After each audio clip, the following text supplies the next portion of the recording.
Et les marchés sont bâclés et on fait des rapports. Et il n'y a aucun contrôle de l'État. Il passe, il regarde à gauche et à droite et puis s'en va. Et à chaque fois, on engloutit des milliards. Et ça, ce sont des dettes que l'État togolais paye. Donc, voilà ce que moi, je voulais partager aujourd'hui avec vous. Ces deux projets agricoles. Il y en a d'autres sur lesquels on va écrire. Et donc, voilà les sujets qui ont fait l'objet du live de ce jour. Je ne sais pas s'il y a des questions, Isidore, parce que j'ai quand même mis du temps. On était... Un instant, je vais boire un peu d'eau. C'est en ligne, vous pouvez le télécharger. Isidore a mis les éléments. Vous pouvez le télécharger. Pour toucher vous-même du doigt les réalités. Les réalités. Oui, j'enverrai ça à certaines personnes dans mon e-box. Et voilà. En gros, c'est ça. C'est ce que j'ai eu à partager avec vous aujourd'hui. Et j'espère que tout ce que nous disons là, ça ne tombe pas dans les oreilles de sourds et que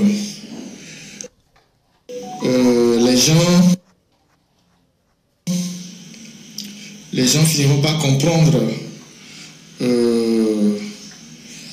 ce qui se passe dans votre pays, comment les ressources sont gérées et voilà. Et pourquoi nous devons payer continuellement les dettes. Là, on a mis beaucoup de milliards dans l'agriculture. Maintenant, c'est la Chine qui vient nous donner du riz. Vous trouvez ça normal? On met beaucoup de milliards pour la riziculture. Les projets se sont soldés par les fiascos. Les gens n'ont pas été dédommagés. Et maintenant, c'est la Chine. C'est la Chine qui vient nous donner 2400 tonnes de riz. 2400 tonnes de riz, je ne sais pas quoi. Qui vient nous donner 2400 tonnes de riz. 2400 tonnes de riz. Je ne sais pas si c'est 2400 bien 200, je ne sais même pas. Pour une valeur de 1,7 milliard. 1,7 milliard.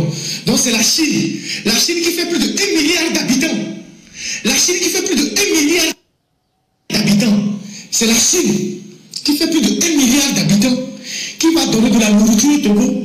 Ils appellent ça un soutien d'urgence. Ça veut dire qu'il y a un problème. C'est la Chine qui va nous donner du riz pour que les gens mangent. Je me demande s'ils n'ont pas pris les photos des gens qui sont allés chercher du riz sur les dépotoirs pour aller convaincre les Chinois de leur donner du riz. Et même ce riz, quand il va arriver, ils vont détourner ça. Ils vont donner ça à leur maîtresse et leurs copines qui vont vendre ça. Ils vont changer les sacs. D'habitude, c'est comme ça. Quand le Japon envoie le riz avec le programme Kennedy, ils transvasent le riz dans des sacs. Et ils vendent ça. Ils empochent l'argent. Ils sont des entrepôts à Lomé. Quand le Japon donnait le riz, il continue de donner d'ailleurs sur le programme Kennedy, on stocke ces sacs de riz dans des bâtiments, on transvase dans d'autres sacs, on va vendre ça sur le marché. Là, c'est la Chine qui vient de donner le riz. Et quand ce riz va arriver, ils vont aller le vendre et ils vont mettre l'argent dans la poche. C'est ça, c'est ce sport qu'ils font. Ils sont insatiables.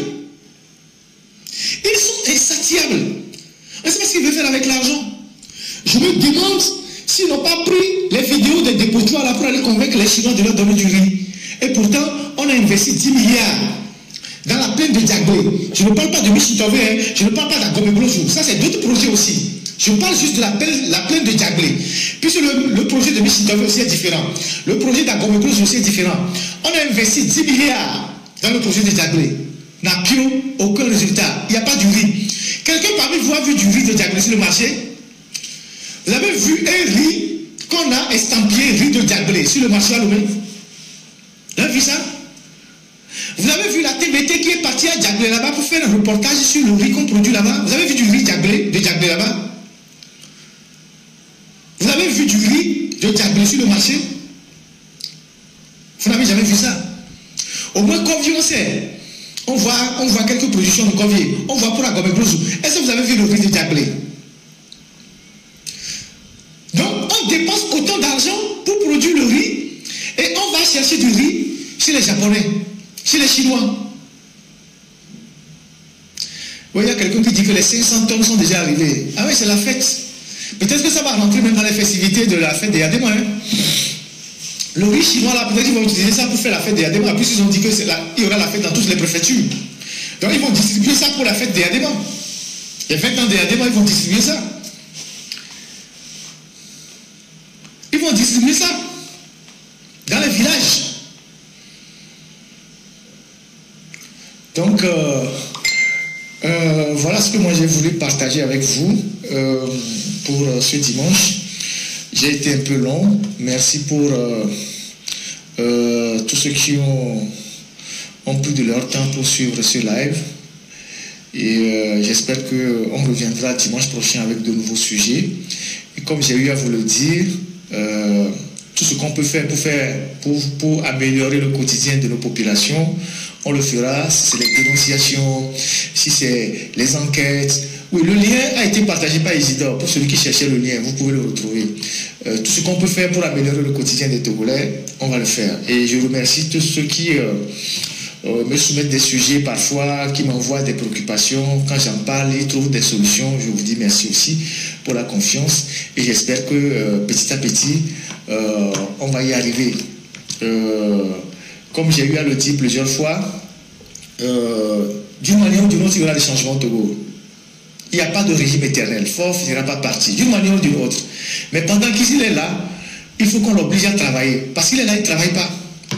Pendant qu'il est là, il faut qu'on l'oblige à travailler. Et à soulager les peines des Togolais. On va tomber bientôt dans la saison des pluies. Vous allez voir les mêmes inondations à Lomé, les mêmes pleurs, les mêmes personnes vont sortir de leur maison. Ils n'auront pas d'habitation. Pendant le temps où il est là, on aurait pu engager des grands travaux à Lomé, faire des caniveaux, de grandes, je sais pas quoi, pour drainer l'eau, comme ça se fait dans les autres pays. Tout ce qui le préoccupe, lui, c'est de rester au pouvoir. Rester au pouvoir pour le pouvoir. On ne peut pas continuer comme ça. Vous prenez l'argent de la caisse de sécurité, l'argent de la Lonato, l'argent de je ne sais quoi pour aller commander des peines. Je vais revenir sur ce dossier.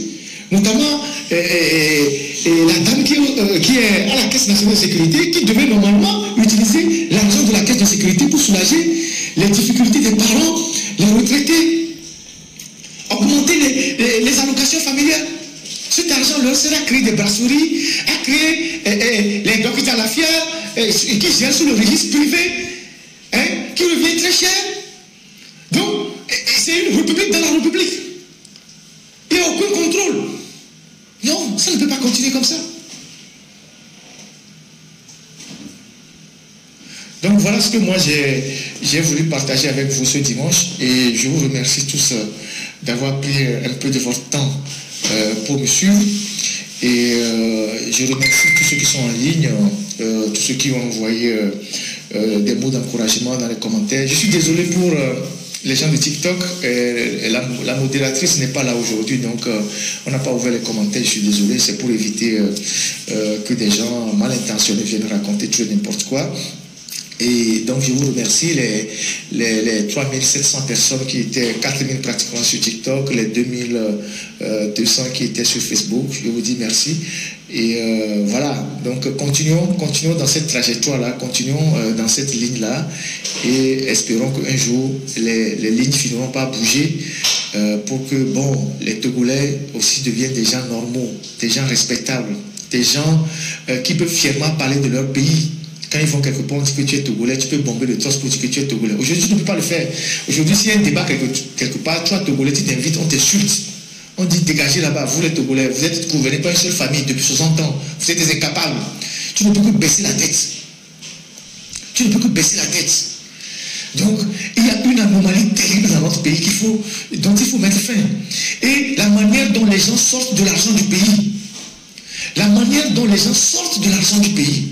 Moi, j'ai vu des trucs, j'ai vu des transactions, vous ne pouvez pas imaginer. La manière dont on sort l'argent du pays, le flux financier qui quitte le Togo, comme si les gens redoutaient quelque chose. Les gens sortent de l'argent du pays, Dubaï, Singapour, Canada. Ils évitent les pays européens. Dubaï, Singapour, Canada. Vous imaginez le flux d'argent qui sort du Togo?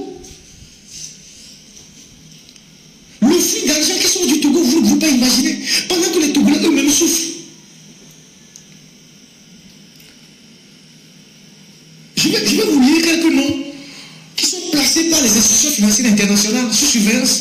Eux-mêmes ne le savent pas. Parce que les gens pensent que quand ils envoient l'argent à Dubaï, Dubaï c'est sur la planète Mars. Le système financier au monde est unique. Hein. Il est surveillé quand on fait des transactions. Vous ne pouvez même pas imaginer. Pendant ce temps, les Togolais meurent de faim. Donc, moi, je vous dis merci. Merci pour avoir pris le temps de m'écouter. Et je vous souhaite une très bonne semaine. Je ne sais pas si c'est le dernier live avant la fin du mois ou il y a encore un dimanche avant. Je ne sais pas s'il y a un dimanche avant la fin de ce mois. S'il n'y a pas de dimanche, je vous souhaite une très bonne semaine et que voilà et que nous soyons toujours en bonne santé pour pouvoir avoir la force de continuer par entretenir nos concitoyens sur ce qui ne va pas dans notre pays de manière à ce que